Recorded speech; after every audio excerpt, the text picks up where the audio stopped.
നമസ്കാരം. ഇറാനെ ചുട്ടരിക്കാൻ ട്രംപിന്റെ കപ്പൽപ്പട. കടലിലും കരയിലും ഇറാന്റെ പടയൊരുക്കം.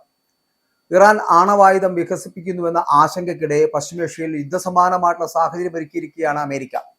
ഖത്തറിലെ പ്രധാന സൈനിക താവളമായിട്ടുള്ള അൽ ഉദൈദിൽ നിന്നും നൂറുകണക്കിന് സൈനികരെ സുരക്ഷിത സ്ഥാനങ്ങളിലേക്ക് മാറ്റിയതായിട്ടുള്ള റിപ്പോർട്ടുകൾ വരുന്നുണ്ട്. ഇറാനെതിരെയുള്ള വ്യോമാക്രമണത്തിന് മുന്നോടിയായിട്ടുള്ള നീക്കമാണിത് എന്ന് പ്രതിരോധ വിദഗ്ധരടക്കം വിലയിരുത്തുകയും ചെയ്യുന്നു. കടലിലും കരയിലുമൊക്കെ വലിയ പടയൊരുക്കം നടക്കുകയാണ് എന്നുള്ളതാണ് ഏറ്റവും വലിയ പ്രത്യേകത.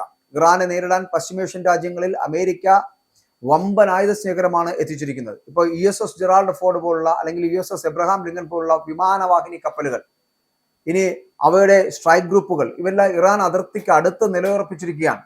ജോർദാനിലെ ഈ മുവാഫാക്ക് എന്ന് പറയപ്പെടുന്ന മുവാഫാക്ക് സാൽട്ടി താവളത്തിൽ 60 വിമാനങ്ങളും 68 കാർഗോ വിമാനങ്ങളും F-35 സ്റ്റെൽത്ത് ജെറ്റുകളും ഒക്കെ പുതിയ വ്യോമ പ്രതിരോധ സംവിധാനങ്ങളും ഒക്കെ ഏകദേശം 35,000-ലധികം വരുന്ന സൈനികരെയുമായിട്ടാണ് പുതിയതായിട്ട് അവിടെ വിന്യസിച്ചിരിക്കുന്ന അമേരിക്ക. ഇവിടേക്ക് തന്നെയാണ് കടലിലും കരയിലും ഒരേ സമയം ആക്രമണം നടത്താൻ കഴിയുന്ന തരത്തിലേക്ക് ഇറാൻ പടയും സജ്ജമാകുന്നത് എന്നുള്ളതാണ്.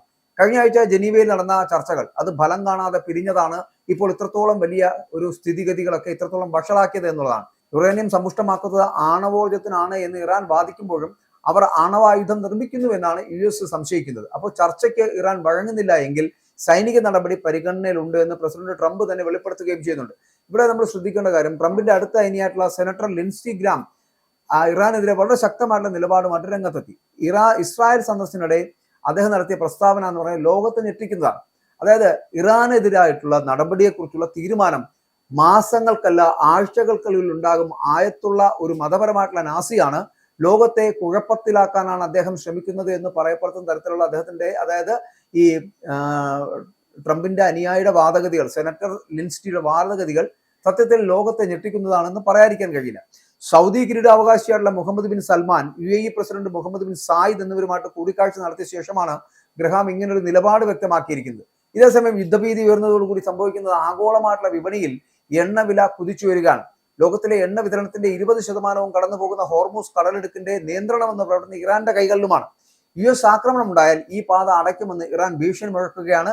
ഇത് ആഗോള സാമ്പത്തിക രംഗത്തെ തകർക്കുമെന്ന ആശങ്ക അത് നിലനിൽക്കുകയാണ്. അപ്പോൾ ഇറാനെ ചുട്ടുകളയാനാണ് സത്യത്തിൽ ട്രംപിന്റെ പടയൊരുക്കമെന്ന് പറയപ്പെടുന്നത്. അതിനെ നമ്മൾ അങ്ങനെ തന്നെയാണ് വ്യാഖ്യാനിക്കേണ്ടത്. ഖത്തറിലെ താവളങ്ങളിൽ നിന്ന് US സൈനികരെ മാറ്റുന്നു. വിമാനവാഹിനി കപ്പലുകളും F-35 ജെറ്റുകളും അതിർത്തിയിൽ വിന്യസിക്കുന്നു. ആയത്തുള്ള അലി ഖമേനിയുടെ ആണവ ഭ്രാന്തിന് അന്ത്യമിടാൻ വേണ്ടിയിട്ട് ട്രംപ് ഒരുമ്പിട്ടിറങ്ങുന്നു.